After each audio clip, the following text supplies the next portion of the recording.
नमस्कार। इस वक्त के बुलेटिन के साथ मैं हूं आशीष प्रमोद गोस्वामी। बुलेटिन की शुरुआत करते एक बड़ी और अहम खबर के साथ। खबर गोरखपुर से आ रही है। साप्ताहिक पुण्यतिथि समारोह 2021 महंत दिग्विजयनाथ की 72वीं और अवैधनाथ की 7वीं पुण्यतिथि है।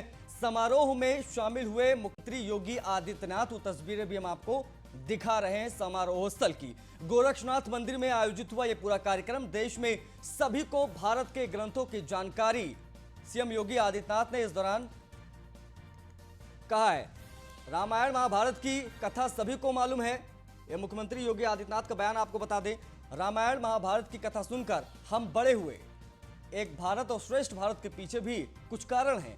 रामायण महाभारत के बारे में सबको पता है। तो महंत दिग्विजयनाथ की 52वीं और अवैधनाथ की 7वीं पुण्यतिथि समारोह में शामिल हुए सीएम योगी आदित्यनाथ, और वहां पर उन्होंने संबोधित भी किया। उन्होंने जो बड़ी बातें कही वो भी हम साथ साथ आपको दिखा रहे हैं और बता रहे हैं। क्या कहा मुख्यमंत्री योगी आदित्यनाथ ने, आपको सुनाते हैं। की पुण्य स्मृति में साप्ताहिक श्रद्धांजलि समारोह का आयोजन यहाँ पर किया जाता है, जिसमें प्रातःकालीन सत्र में देश की समसामयिक विषयों से संबंधित उन ज्वलंत मुद्दों पर चर्चा परिचर्चा होती है, जो हम सबको आगे बढ़ने के लिए एक प्रेरणा दे सकती है, और जिसके माध्यम से हम न केवल अपने वर्तमान को बल्कि भावी जीवन को भी मंगलमय बना सकते हैं। और अपराह्न के सत्र में यहाँ पर कथा ज्ञान यज्ञ का आयोजन होता रहा है, और वह कार्यक्रम अनवरत कल से प्रारंभ हुआ है। आज का जो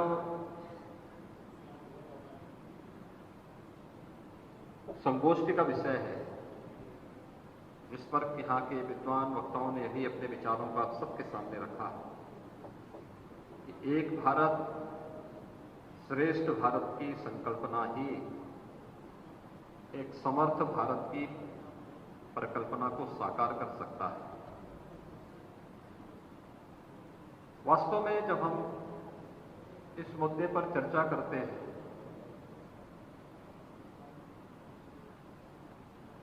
तो हम सबको इस बारे में उससे विचार करना चाहिए कि हम सब, मुझे लगता है कि कोई भारतीय ऐसा नहीं होगा जिसको अपने पवित्र धार्मिक ग्रंथों के उद्धरण की जानकारी न हो। हर भारतीय वेद के बारे में, ब्राह्मण ग्रंथों के बारे में, रामायण के बारे में, महाभारत के बारे में, उपनिषदों के बारे में, पुराणों के बारे में कम या ज्यादा जानता है। तो कानपुर को सीएम योगी आदित्यनाथ ने मेट्रो की सौगात दी है। Kanpur Agra metro prototype train का अनावरण हुआ है। गोरखपुर से वीडियो कॉन्फ्रेंसिंग के जरिए मुख्यमंत्री योगी आदित्यनाथ ने अनावरण किया है। यूपी के 4 शहरों में बेहतरीन ट्रांसपोर्ट का संचालन, ये जो बातें मुख्यमंत्री ने कही वो भी आपको बता दें।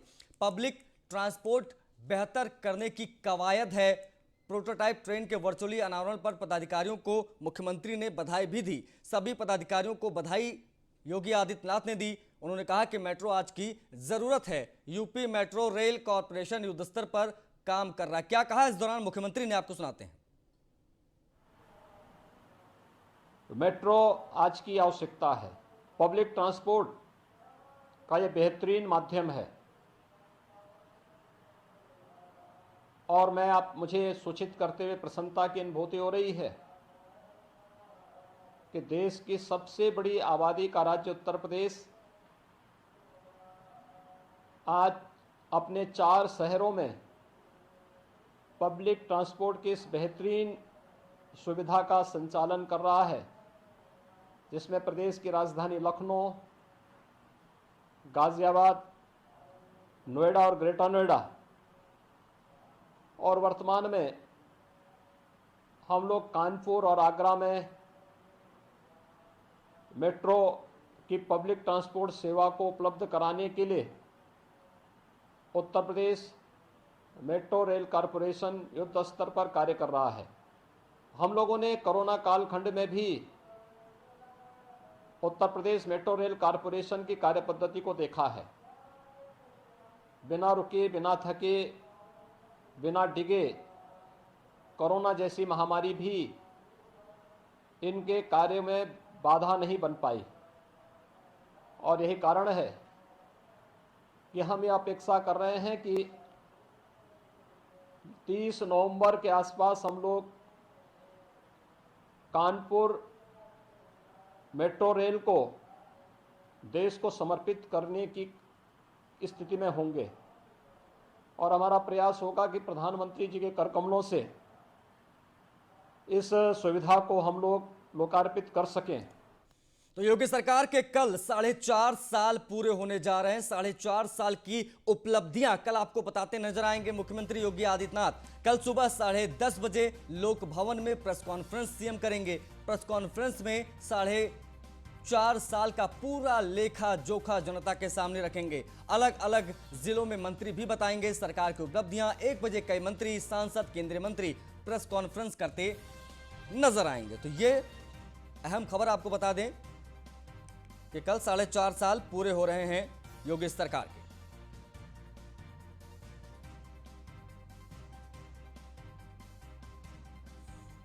तो किस मंत्री को कौन सी जिम्मेदारी मिली है, कौन कहां प्रेस कॉन्फ्रेंस कल करेगा, उसको ग्राफिक्स के जरिए आपको समझाने की कोशिश करते हैं। संजीव बालियान की सबसे पहले बात करेंगे। तो संजीव बालियान मुजफ्फरनगर में प्रेस कॉन्फ्रेंस करते नजर आएंगे। एसपी सिंह बघेल आगरा में करते नजर आएंगे। प्रवीण निषाद की बात करें तो संत कबीर नगर में प्रवीण निषाद को प्रेस कॉन्फ्रेंस की जिम्मेदारी दी गई है। रमाशंकर कठेरिया इटावा में नजर आएंगे। वरुण गांधी पीलीभीत में नजर आएंगे। जयप्रकाश निषाद अंबेडकर नगर में प्रेस कॉन्फ्रेंस करेंगे, सरकार की उपलब्धियां गिनाएंगे। डॉक्टर महेश शर्मा नोएडा में, संतोष गंगवार बरेली में प्रेस कॉन्फ्रेंस करेंगे। जफर इस्लाम मुरादाबाद में और साक्षी महाराज उन्नाव में प्रेस कॉन्फ्रेंस करेंगे। बात अगर विजय पाल तोमर की करें तो विजय पाल तोमर को मेरठ की जिम्मेदारी दी गई है, वो कल वहां प्रेस कॉन्फ्रेंस करेंगे, सरकार की उपलब्धियां बताएंगे। सत्यदेव पचौरी कानपुर में प्रेस कॉन्फ्रेंस करेंगे। तो ये डिटेल्स आपको बता दें कि कब कौन कहां प्रेस कॉन्फ्रेंस करेगा। बढ़ते आगे तो यूपी चुनाव से पहले आरोप प्रत्यारोप का दौर जारी है। बीजेपी ने ट्वीट करते हुए अखिलेश यादव पर निशाना साधा है। पुराना वीडियो जारी कर लिखा है कि बेशर्मी की हद है। अखिलेश के लैपटॉप वाले बयान को जारी कर हमला बोला है भारतीय जनता पार्टी ने। अखिलेश ने कहा था कि हमारे सीएम लैपटॉप नहीं चला पाते हैं। तो ये बड़ी खबर बता दें आपको। आरोप प्रत्यारोप का दौर उत्तर प्रदेश की सियासत में तेज होती जा रही है क्योंकि चुनाव नजदीक आते जा रहे हैं। अखिलेश यादव ने किसी कार्यक्रम में यह बयान दिया था कि मुख्यमंत्री लैपटॉप चलाना नहीं जानते और उन्हीं वीडियो को साझा करते हुए बीजेपी ने लिखा है बेशर्मी की हद है। यूपी चुनाव से पहले आरोप प्रत्यारोप का दौर जारी है। आपको सुनाते हैं।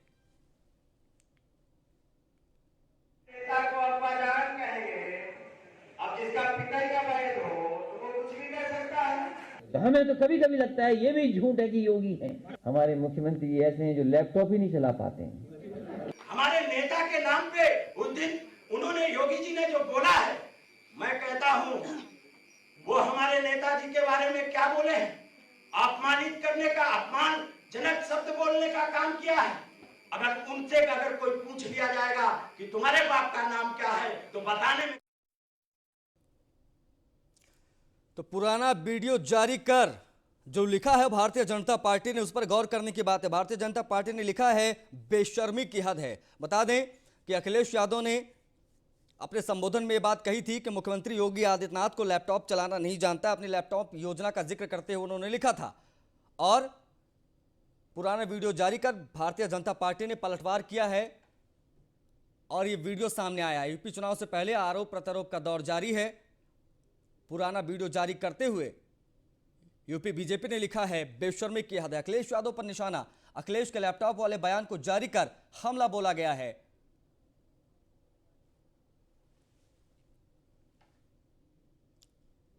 यूपी चुनाव से पहले आरोप प्रत्यारोप का दौर जारी है।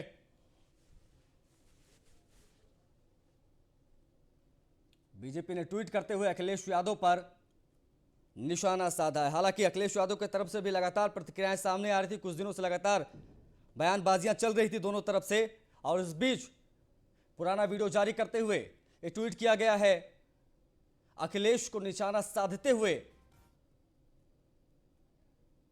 अखिलेश ने कहा था कि हमारे सीएम लैपटॉप नहीं चला पाते, और यहां पर भारतीय जनता पार्टी ने बाकायदा लिखा है कि बेशर्मी की हद है। और इस बीच सियासत तेज हो गई है उत्तर प्रदेश में।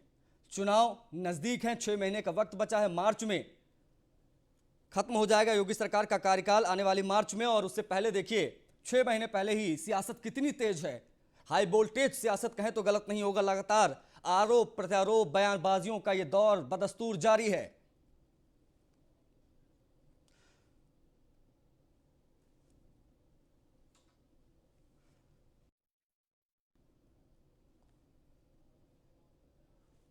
ठीक है, योगी सरकार में मंत्री मोहसिन रजा हमारे साथ जुड़ गए हैं। मोहसिन रजा जी, मैं आपसे जानना चाहूंगा कि जिस तरीके से बयानबाजी अखिलेश यादव की तरफ से हुई, उसके बाद में आपका ये ट्वीट, आपकी पार्टी का ये ट्वीट, किस हद तक इसको सही मानते हैं और क्या कहना है? सियासत कुछ किस स्तर पर जारी, मैं आपसे समझना चाहूंगा।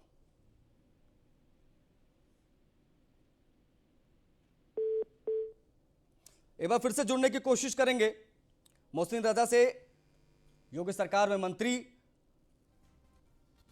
उनसे समझने की कोशिश करेंगे कि इस ट्वीट के क्या मायने हैं। संपर्क उनसे नहीं हो पाया है। बढ़ते आगे, तो बीजेपी ने एक और ट्वीट कर अखिलेश पर निशाना साधा है। गन्ना किसानों को लेकर बीजेपी का अखिलेश यादव पर हमला। अखिलेश यादव सुन लें गन्ना किसान की जुबानी, भाजपा सरकार में गन्ना मूल्य भुगतान की कहानी।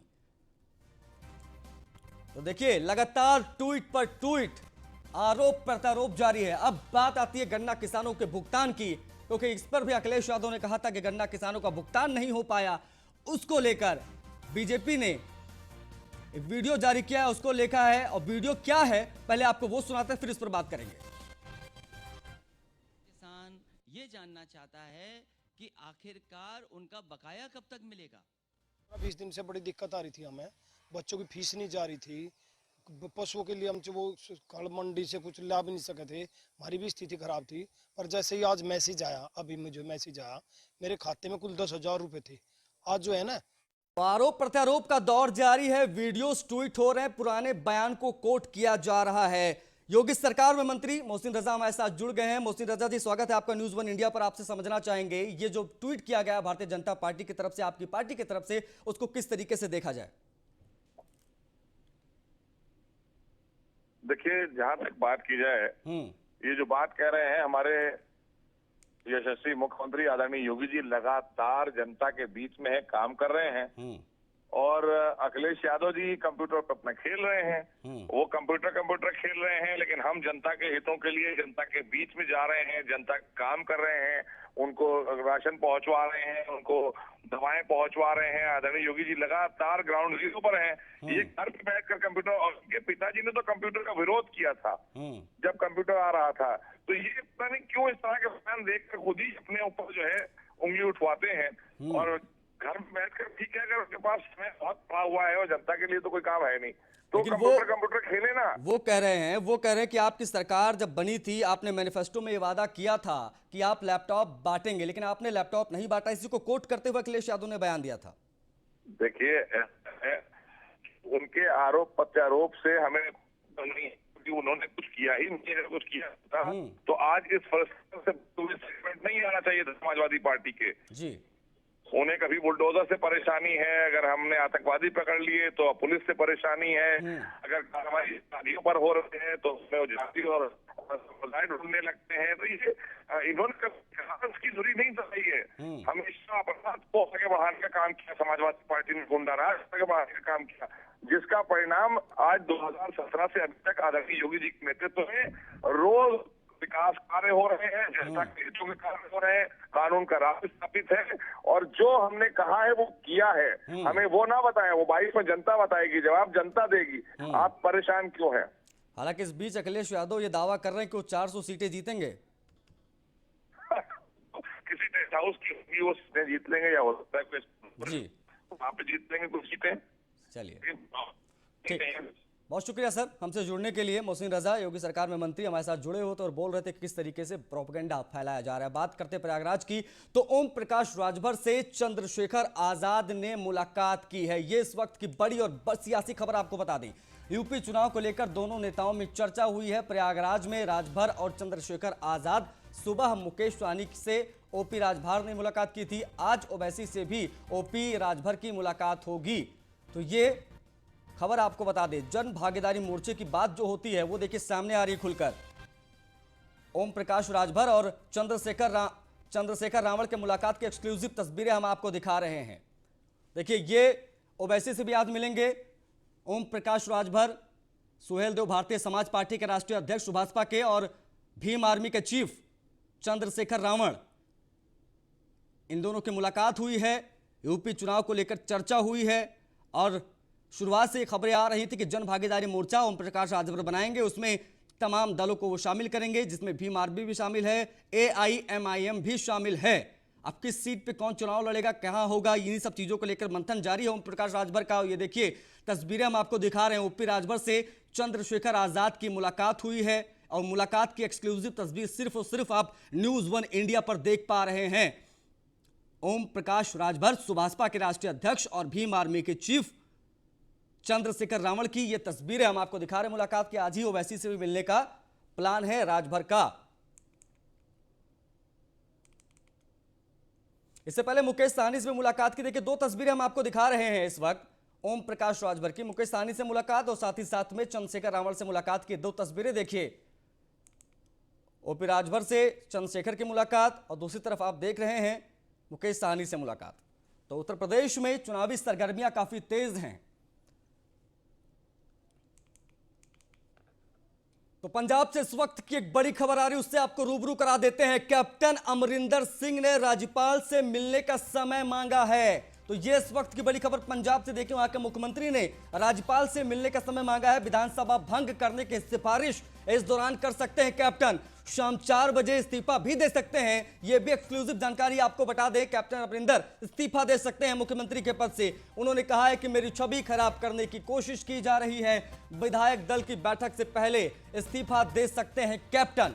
ये इस वक्त की बड़ी खबर आपको बता दें। पंजाब के मुख्यमंत्री कैप्टन अमरिंदर सिंह इस्तीफा दे सकते हैं। शाम 5 बजे विधायक दल की एक अहम बैठक होने जा रही है। उस बीच ये खबरें भी निकलकर सामने आ रही हैं कि राज्यपाल से मिलने का समय मांगा है कैप्टन अमरिंदर ने, पंजाब के मुख्यमंत्री ने। और बताया जा रहा है कि शाम 5 बजे होने वाली विधायक दल की बैठक से पहले ही वो अपना रिजाइन करना, इस्तीफा दे सकते हैं। विधायक दल की बैठक से पहले ही कैप्टन अमरिंदर, उन्होंने कहा है कि मेरी छवि खराब करने की कोशिश की जा रही है। कैप्टन अमरिंदर का बयान आपको बता दें।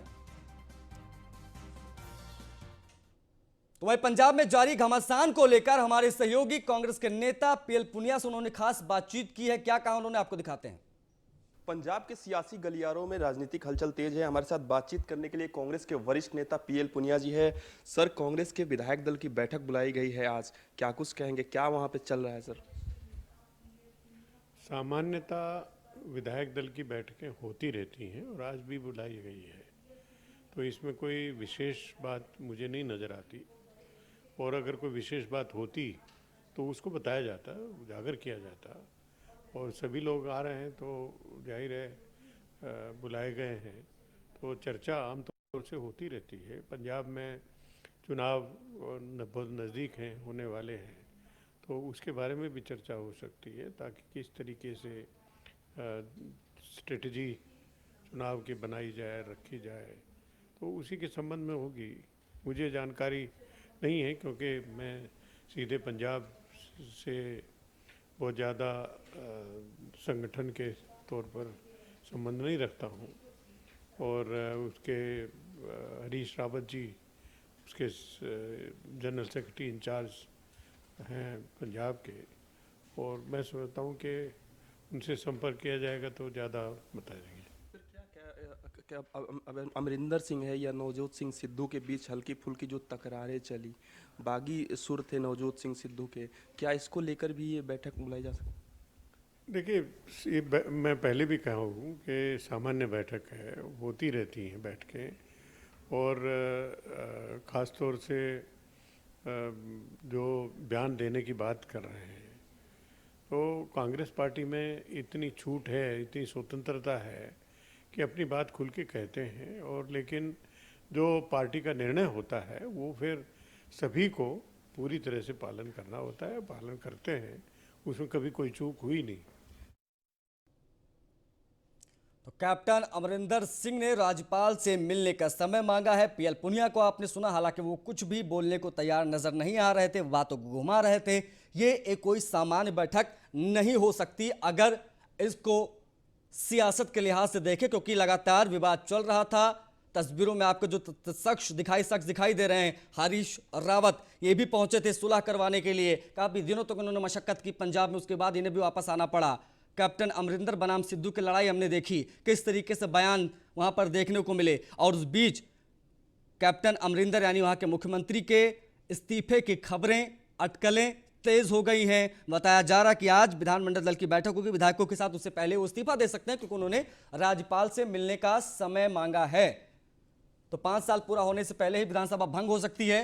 कैप्टन अमरिंदर सिंह ने राज्यपाल से मिलने का समय मांगा है, विधायक दल की बैठक से पहले इस्तीफा दे सकते हैं कैप्टन। ये अहम खबर आपको बता दें, विधानसभा भंग करने की सिफारिश पर मंथन हो सकता है। शाम 4 बजे इस्तीफा दे सकते हैं कैप्टन अमरिंदर, ये सूत्र हमारे बता रहे हैं। आज शाम 4 बजे इस्तीफा हो सकता है पंजाब के मुख्यमंत्री कैप्टन अमरिंदर का। काफी दिनों से विवाद चल रहा था सिद्धू बनाम अमरिंदर का, और उस बीच सिद्धू को प्रदेश अध्यक्ष बनाया जाता है और कैप्टन अमरिंदर, दावा किया जाता है कि मामला सुलझ गया है।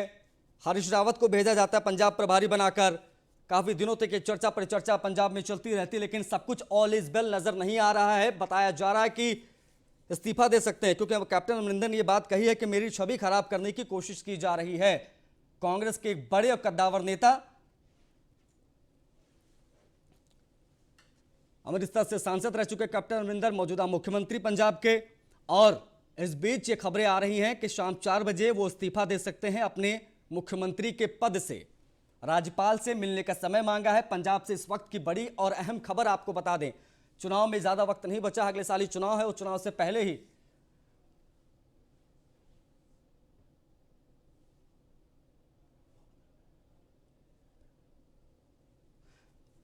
परविंदर सिंह जी अकाली दल के नेता हमारे साथ जुड़ गए फोन लाइन पर। सिंह साहब, मैं आपसे समझना चाहूंगा, ये जो भी सियासत हुई पिछले कुछ दिनों में पंजाब में कांग्रेस के खेमे में, और उसके बाद में मुख्यमंत्री के इस्तीफे की खबरें, किस तरीके से अकाली दल देखता है इसको? देखिए, ये जो तमाशा है ये पिछले 2-3 महीने से चल रहा है, और इसके अंदर सबसे ज्यादा हमें ये समझ में आती है कि जो कांग्रेस पार्टी की हाई कमांड है वो एक वीक हाई कमांड है। वो उसके ऊपर प्रेशर पॉलिटिक्स करी जा रही है, उनके ऊपर दबाव डाला जा रहा है, और एक पावर पॉलिटिक्स करी जा रही है। और इस तरह का जो इमेज है जो लोगों के सामने आती है, इससे जो व्यक्ति पॉलिटिक्स में है या पॉलिटिशियन है, उनकी इमेज खराब होती है और लोगों के बीच में एक गलत मैसेज जाता है। वैसे भी आजकल का यूथ जो पॉलिटिशियन को इतनी अच्छी नजर से नहीं देखता, उसकी इमेज को बरकरार रखने के लिए सब पॉलिटिकल पार्टियों की कलेक्टिव जिम्मेवारी है कि अपना किरदार बुलंद करें। और देखिए, कांग्रेस पार्टी के अंदर जो सिद्धू साहब हैं, उनको पता है कि चाहे कैप्टन साहब रहे या वो रहे, कांग्रेस सरकार पंजाब के अंदर नहीं आने वाली है। जो 4-5 महीने बचे हैं उसमें वो किसी तरह बाय हुक और क्रुक को प्रेशर डालकर, धमकी देकर कि अगर आप मुझे नहीं करेंगे तो मैं आम आदमी की मेरे पास ऑफर हैं, इसी को प्रदेश अध्यक्ष बनाया गया। आपने देखा पीछे इतना तमाशा हुआ। तो वो चाहते हैं किसी तरह वो चीफ मिनिस्टर बन जाएं, लेकिन वो इस जिम्मेवारी से भाग नहीं सकते, क्योंकि 2.5 साल वो भी मंत्री रहे हैं और वो कैबिनेट में रहे हैं। और जो पंजाब के अंदर 18 वादे करे गए थे, कोई भी काम नहीं हुआ। वहां पे करप्शन, रोजगार, देखिए कैप्टन अमरिंदर, देखिए सिंह साहब, कैप्टन अमरिंदर एक बड़े नेता है, सांसद भी रह चुके हैं और मौजूदा मुख्यमंत्री भी हैं, और किसी परिचय की उन्हें जरूरत नहीं, लेकिन इस बीच में उनका यह बयान आना कि मेरी छवि खराब करने की कोशिश की जा रही है। आपको लगता है कि आला कमान को इसके बारे में जानकारी थी? आला कमान जो है कांग्रेस का, चाहे वो राहुल गांधी हो, चाहे वो प्रियंका गांधी हो, या खुद सोनिया गांधी हो, इन्होंने कुछ इसमें हस्तक्षेप करने की कोशिश क्यों नहीं की? ये भी एक बड़ा सवाल बनता है यहाँ पर। डेफिनेटली मैं वही कह रहा हूँ कि जो कैप्टन अमरिंदर सिंह एक बहुत बड़ा नाम है और वो सिद्धू साहब तो प्रदेश अध्यक्ष बने हैं प्रेशर डाल के, वो 3 बार प्रदेश अध्यक्ष रह चुके हैं। कैप्टन अमरिंदर सिंह जैसे बड़े नेता किसी भी पॉलिटिकल पार्टी के अंदर, अगर आप उनको सम्मान नहीं दे सकते, आपका अपमान करने का कोई अधिकार नहीं है और इसका खमियाजा कांग्रेस पार्टी को भुगतना पड़ेगा। मेरा एक ये निजी विचार है कि जो भी बड़ा नेता है, एक कार्यकर्ता का भी सम्मान होना चाहिए, लेकिन जो बड़ा नेता है उसका पब्लिक प्लेटफॉर्म के अंदर एक उस तरह उनका एक अपमान, उनको डैमेज करने का काम करा जा रहा है। ये तमाशा करने के बजाय देखिए, difference of opinion her political party के अंदर होती है। आप पार्टी के अंदर आप बैठिए, डिस्कशन करिए, बात करिए और बड़ी रिस्पेक्टफुली उनको एग्जिट करें, वो अच्छा लगता है। लेकिन एक व्यक्ति को अपमानित करके अगर उनको मजबूर किया जाए रिजाइन करने के लिए, तो ये एक अच्छा मैसेज नहीं जाता लोगों को। चलिए, बहुत शुक्रिया सर हमसे जुड़ने के लिए। परविंदर सिंह, प्रवक्ता शिरोमणि अकाली दल, हमारे साथ जुड़े हुए। तो उन्होंने भी ये बात स्वीकार की, उन्होंने ये बात कही कि कैप्टन अमरिंदर को जो इज्जत सम्मान पार्टी में मिलना चाहिए था वो नहीं मिल रहा था, लिहाजा उन्हें परेशान होकर ये कदम उठाना पड़ सकता है। मेरे साथ इस बुलेटिन में फिलहाल इतना ही। नमस्कार।